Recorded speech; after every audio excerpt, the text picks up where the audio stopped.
I think it's time we blow this scene. Get everybody in the stuff together. Okay, 3, 2, 1, let's jam.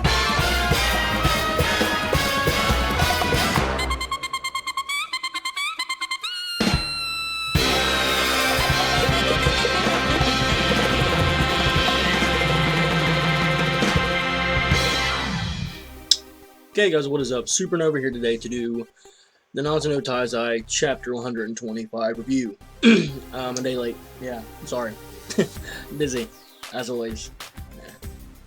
But anyway, let's get into the chapter. Before I go into the big stuff I think needs to be talked about, personally, let's jump into the whole Diane thing. She's got amnesia. Obviously, it makes sense. Galan pretty much knocked her in the head with that big ass fucking hammer. Hers, her holy ornament, her holy treasure, sacred treasure, whatever. I think it's sacred treasure. But knocked her in the head. Yeah, makes sense she would have amnesia. Yeah, but she hasn't been hit with, well, nah, not hit with bigger things, but stronger attacks, I'd say. But either way, it does make sense. I'm not going to knock it for happening. But it sucks for King. It really does, because you know it was funny. He comes in, he comes into that portal through his blanket thing, and he comes in and like just like in front of Meliodas, and it's funny how Meliodas just grabs his face, throws him over his fucking bag. He's like, "Yo, get out! What the fuck are you doing? Watch where you're going." And that's when he realizes after that he threw King. So, and King's pretty much rushing to Diane. She's like, "Yeah," he's like, "Yeah, I'm gonna confess my feelings. I'm gonna let her know how I feel." And at this point, I'm like, yeah, something's going to fucking happen, and it's going to suck. And when she's waking up, she's like, who's there? I'm like, oh no, like, I didn't even turn the page at this point. I'm like, oh no, she's got amnesia. And we turn to the next page where King's like, yo, it's me, King. And she's like, who are you? And I'm like,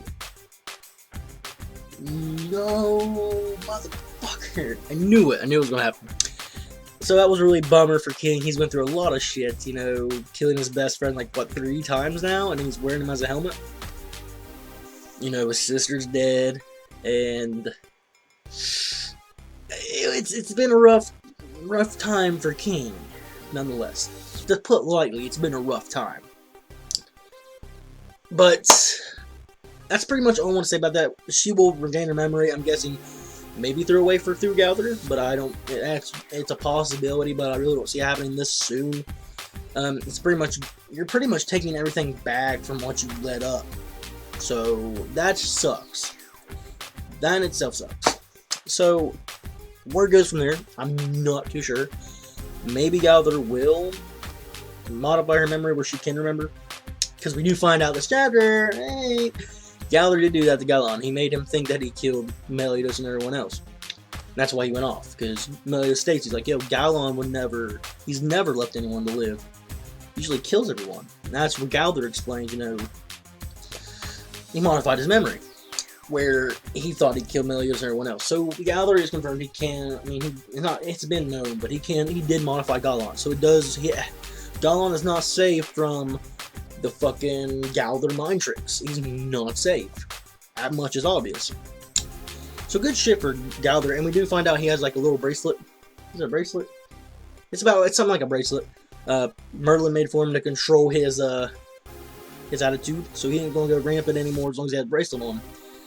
But obviously it'll probably come back, and sometime it'll come back and he'll take it off and go on rampage. So it's gonna happen. Or somebody else take off. Fuck, who knows? The Merlin shit, okay? The Merlin shit. Call me off guard. I'm kind of calling bullshit. I would call it full bullshit, but it doesn't make sense. This is, what Merlin is doing doesn't make sense. It's kind of weird. Apparently before she was turned to stone by Galan, she was able to transfer her soul to this holy ornament, which is just a little black ball. Just floating there, and I was like, okay, cool. But what I will call bullshit totally on is the fucking her using magic still. I'm like, nah.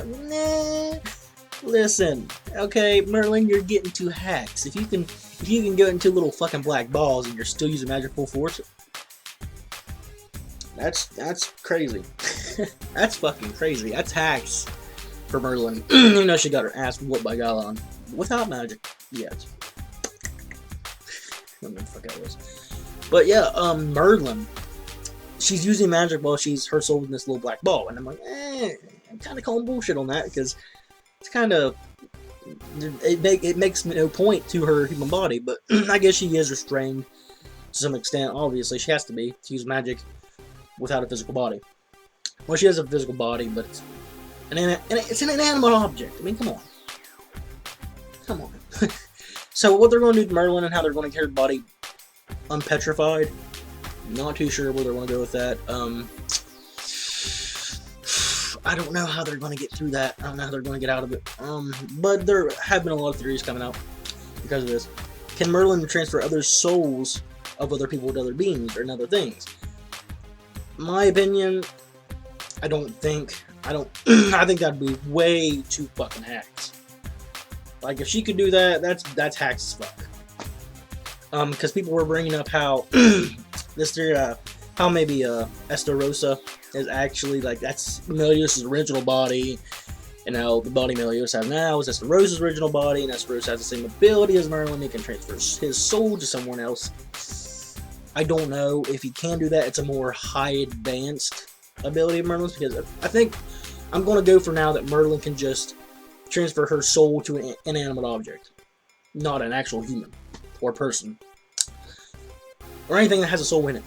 I'm going to guess that's what Merlin can do, but if this Estarossa theory is true, because a lot of people were saying, like, oh, why would they put Estarossa's picture on Meliodas' wanted poster? I mean, that is coming up, I know, but if Estarossa did do what people were speculating he did with him and Meliodas, that's a much more higher advanced version of Merlin's from what we're seeing right now. Because he's taking his soul from a physical body, putting it into another physical body with another soul already in it, and just swapping them. Like he's pulling the Captain Ginyu. That's essentially what it is. The Captain Ginyu Delight. I don't know if that's actually what happens, if that's what's going to come up to be. If it does, I really won't be too disappointed, but I want a really good explanation of how he's able to do it. And I want to see a flashback, too. I want to see it. So, besides that, we pretty much gauge the whole 7 Deadly Sins power levels. And come to find out what the power levels are saying, Merlin is the strongest among them. I think she has like 4,190. And second in command's like fucking King. And then I was like, oh. And then I think it was Diane. And then I think Meliodas. Then I think Bond. Then Galther. So, I mean, Galther isn't a physical combatant. He's not. But Merlin really isn't either. King, he's not physical, but he does use his chastity a lot. That's not really hand-to-hand contact. He's not really skilled in hand-to-hand contact, but he can brawl. King is OP sometimes. I mean, he is OP. Fucking chastity forward? Ugh. May I say more? But, pretty much, we get this gauge of the script, and I'm gonna guess it's not, like, full power, because Meliodas has got to be the leader for a reason. He's taking out the big guys for a reason. And Bond, I'm still in my mind, is second strongest. Because he does have physical hunt, yeah. I think that's really what makes him second. He has physical hunt, and that is a hack's ass ability, but it's fucking cool. So yeah, I'll tell you the power levels for there now, but I do think that they're just based on their base power, and the full power, it's a completely different fucking story. But they do go in depth how they compare to the Ten Commandments. And Merlin states, Galon, without magic right now, is just physical-wise, is 26,000, which is crazy strong. So, what he would be like, like, I kind of looked back on it, like, she said, altogether, I think she said altogether without magical power, I think she said the Ten Commandments were like, what, like 250,000? Yeah, I think he said 250,000 or something along those lines. She said when they get magical power, she's estimating they'll be around 300,000 together. So if that's the case, and they get magic, they're getting a 50,000 power jump from what it's looking like. I mean, I'm guessing. And if that's the case, then Galon, if he's 26,000 right now, if he gets his magic back, that's fucking 76,000. That's a new ball game. And pretty much Meliodas states the only thing we have to do is get stronger. We gotta power up, because them, along with all the Holy Knights and everyone else that backs them up, total power level is like 150,000. You're comparing that to even a fucking no magic 10 commandments out of 250. That's still wiping the floor easy. So, like Melio says, they need the fucking training to get stronger. They need to power up. Where this training goes, I'm not sure. But I did find good shit from Elizabeth, actually, where she's willing to train to awaken her power, which is going to be a huge asset, because Merlin even states they need help from a goddess clan. And Elizabeth has that goddess blood. She is an ideal fit, and she's ready to unlock her full potential. Arthur as well, he's been hyped up to have this potential inside him, like going some Gohan and shit. Merlin even says it right in this chapter. She's like, your magical potential is like crazy. You need to unlock it. You're gonna be crazy fucking strong. And yeah, Arthur's gonna be hyped up. I knew that. Yeah, he's gonna be hyped up, and when he unlocks it, he's probably gonna be beastly as fuck. It's Arthur, King Arthur of Camelot. Nice, the round table. That motherfucker. So I don't see how Nagaba couldn't put him in the series and make him mad strong. So just saying. And pretty much now they're trying to look for the almighty hyped up Escanor. Which again, the theories come rolling in. People saying that Hawk is Escanor. But I mean, it is true that Escanor is the lion's pride, the sin of pride. He's the lion's sin. He's the lion's pride. His sin is pride. And Hawk does have a lot of fucking pride. Not gonna lie about it. He has a lot of fucking pride. It's like, yo, don't forget my awesome 3000 level. Yeah. I'm like, no, fuck off. No one cares, Hawk. So people are thinking Hawk is Escanor by some means. If he is, I'll take it. It makes sense. He's prideful. Escanor is a sin of pride. But for now, I'm waiting to see Escanor. It's so hype right now. For Escanor, a lot this chapter. And a lot for the 10 Commandments. Like, that hype for them was fucking phenomenal. So that's it. I'm pretty much done. Overall, the chapter was very simple, but had really good shit in it. So it was a nice way to end my day. And I'm done. So chapter rating overall, I will give this chapter... I'll give it a rating good. I'll give it a good rating chapter, and that's it. I'm done. Make sure to rate the videos, comment, subscribe. And I'll see you guys in the next one. Have a nice day.